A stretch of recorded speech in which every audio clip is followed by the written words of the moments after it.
아침에 눈을 뜨면 가장 먼저 무엇이 보이십니까? 창문 너머 펼쳐진 풍경입니까? 아니면 침대 옆 탁자 위에 놓인 약통입니까? 어제는 별일 없이 걸었던 계단이 오늘은 왜 이리 가파르게 느껴지는지, 장을 보러 나갔다가 돌아오는 길이 왜 이토록 멀게만 느껴지는지 생각해 보신 적 있으십니까? 오늘 이 이야기는 집값이나 평수, 브랜드 아파트에 관한 것이 아닙니다.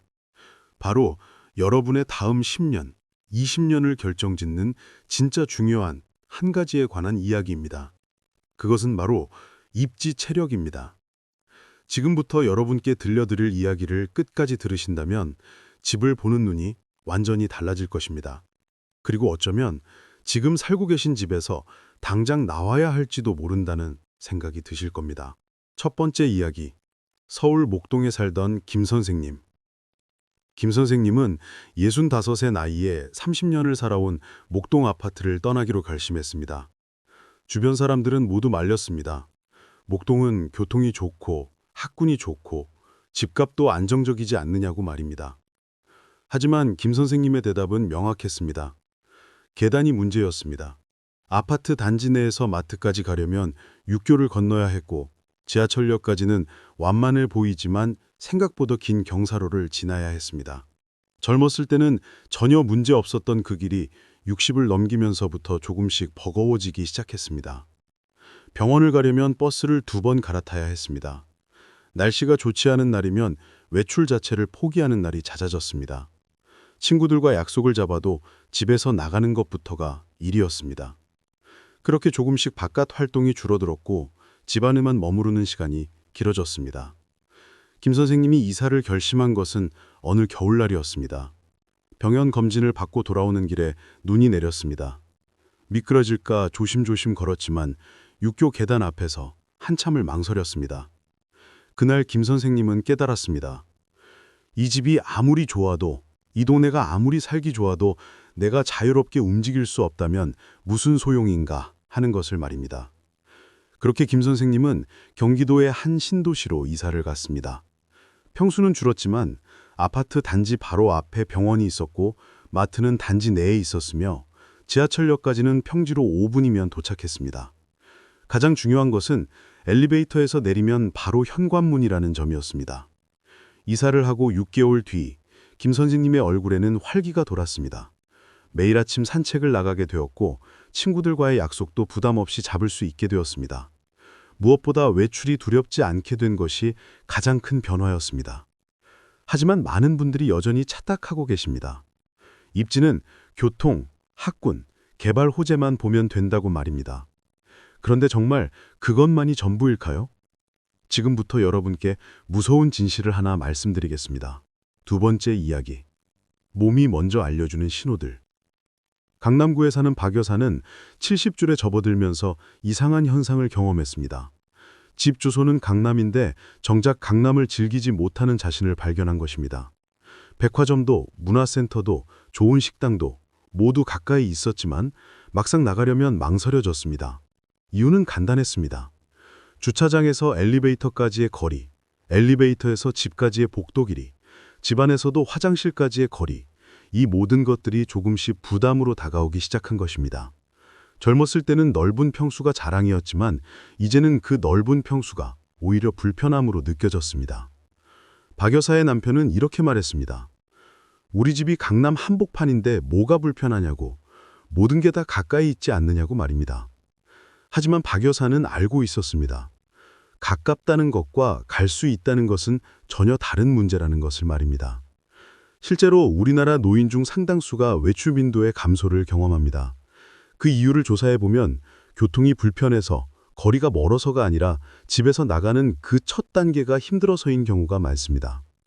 현관문을 열고 나가기까지의 과정, 그 짧은 동선이 얼마나 중요한지 많은 분들이 간과하고 계십니다. 입지 체력이란 바로 이것입니다.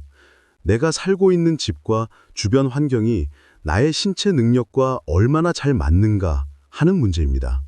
아무리 좋은 동네에 살아도, 아무리 비싼 아파트에 살아도 내 몸이 그곳을 자유롭게 누릴 수 없다면 그것은 나에게 맞는 입지가 아닙니다.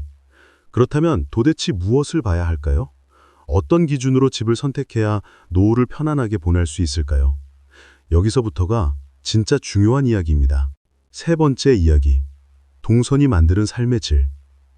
인천에 사는 최 선생님 부부는 환갑을 맞으며 이사를 결심했습니다. 자녀들은 모두 독립했고 부부만 남았기에 작은 평수로 옮기려 했습니다. 하지만 최 선생님이 집을 고르는 기준은 남달랐습니다. 첫 번째 조건은 엘리베이터에서 집까지의 거리였습니다. 복도가 길면 무거운 짐을 들고 가기 힘들다는 것을 알고 있었습니다. 두 번째 조건은 집 앞 도로의 경사도였습니다. 평지에 있는 단지인지 언덕에 있는 단지인지를 꼼꼼히 살폈습니다. 세 번째 조건은 단지 내 편의시설까지의 실제 거리였습니다. 지도상으로는 가까이 보여도 실제로 걸어보면 체감거리가 다르다는 것을 경험으로 알고 있었습니다. 최 선생님이 가장 중요하게 본 것은 바로 병원까지의 동선이었습니다. 응급 상황이 생겼을 때 얼마나 빨리, 얼마나 쉽게 병원에 갈 수 있는가를 최우선으로 생각했습니다.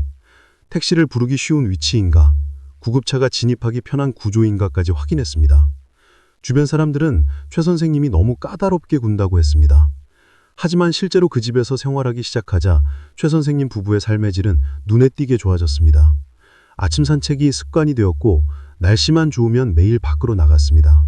친구들을 집으로 초대하는 것도 부담스럽지 않았습니다. 무엇보다 중요한 것은 마음의 여유였습니다. 언제든 나갈 수 있다는 자신감, 무엇이든 할 수 있다는 활력이 생겼습니다. 집이 나를 가두는 공간이 아니라 나를 세상으로 내보내는 발판이 된 것입니다.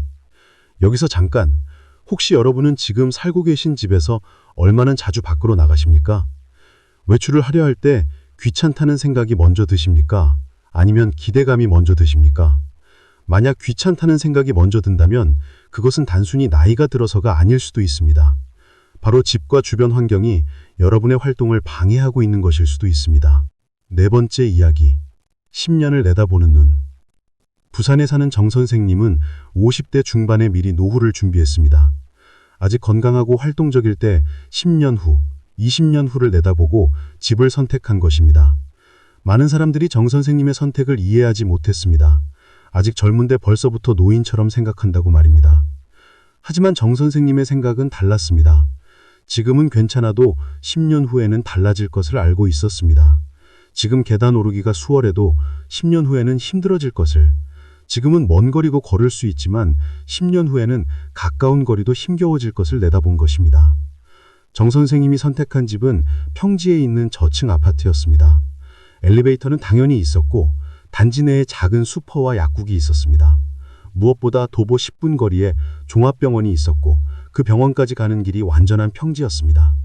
주변 사람들은 정 선생님에게 왜 전망 좋은 고층을 선택하지 않았냐고, 왜 더 넓은 평수를 선택하지 않았냐고 물었습니다. 정 선생님의 대답은 간단했습니다. 전망은 창문 너머에 있지만 삶은 문 밖에 있다고 말입니다. 실제로 10년이 지난 지금 정 선생님은 자신의 선택이 옳다고 확신합니다. 같은 시기에 전망 좋은 고층 아파트를 선택한 친구들은 이제 외출하기를 꺼려합니다. 엘리베이터를 타고 내려가는 것조차 번거롭게 느껴지기 때문입니다. 하지만 정 선생님은 여전히 활발하게 외부 활동을 하고 있습니다. 여기서 중요한 깨달음이 있습니다. 집을 고를 때 우리는 지금의 나를 기준으로 생각합니다. 하지만 정작 그 집에서 가장 오래 살게 될 나는 10년 후, 20년 후의 나입니다. 지금의 편리함도 중요하지만 미래의 편리함은 더욱 중요합니다. 그렇다면 구체적으로 무엇을 어떻게 확인해야 할까요? 체크리스트가 필요하지 않겠습니까? 다섯 번째 이야기. 실전 체크포인트. 대구에 사는 이 선생님은 집을 보러 다닐 때마다 작은 수첩을 가지고 다녔습니다. 그 수첩에는 체크해야 할 항목들이 빼곡히 적혀 있었습니다. 부동산 중개인들은 처음에는 이 선생님의 꼼꼼함을 이상하게 여겼지만 나중에는 감탄했습니다. 이 선생님이 가장 먼저 확인한 것은 주차장에서 집까지의 실제 동선이었습니다. 지하 주차장에서 엘리베이터까지의 거리, 엘리베이터에서 집까지의 거리를 직접 걸어보며 측정했습니다. 무거운 쇼핑백을 들고 다닐 때를 상상하며 그 거리가 적당한지 판단했습니다. 두 번째로 확인한 것은 경사도였습니다. 단지 입구에서 집까지 가는 길이 평지인지 언덕인지를 꼼꼼히 살폈습니다. 비 오는 날과 눈 오는 날을 상상하며 그 길이 안전한지도 생각했습니다. 실제로 많은 아파트 단지가 언덕에 조성되어 있어서 평소에는 괜찮지만 날씨가 나쁜 날에는 외출 자체가 위험해지는 경우가 많습니다. 세 번째로 확인한 것은 단지 내 편의시설의 실제 접근성이었습니다. 지도상으로는 가까워 보여도 실제로는 건물을 돌아가야 하거나 계단을 올라가야 하는 경우가 많았습니다. 이 선생님은 직접 시간을 재며 걸어보았습니다. 노년에는 5분 거리와 10분 거리의 차이가 크다는 것을 알고 있었기 때문입니다. 네 번째로 확인한 것은 대중교통 접근성이었습니다. 버스 정류장이나 지하철역까지의 거리도 중요하지만 더 중요한 것은 그 길이 평탄한가 하는 점이었습니다.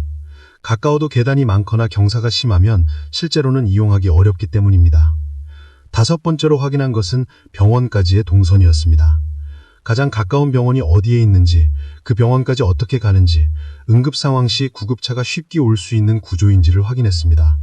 이것은 생명과 직결되는 문제이기에 절대 소홀히 할 수 없는 부분이었습니다. 이 선생님이 마지막으로 확인한 것은 집 내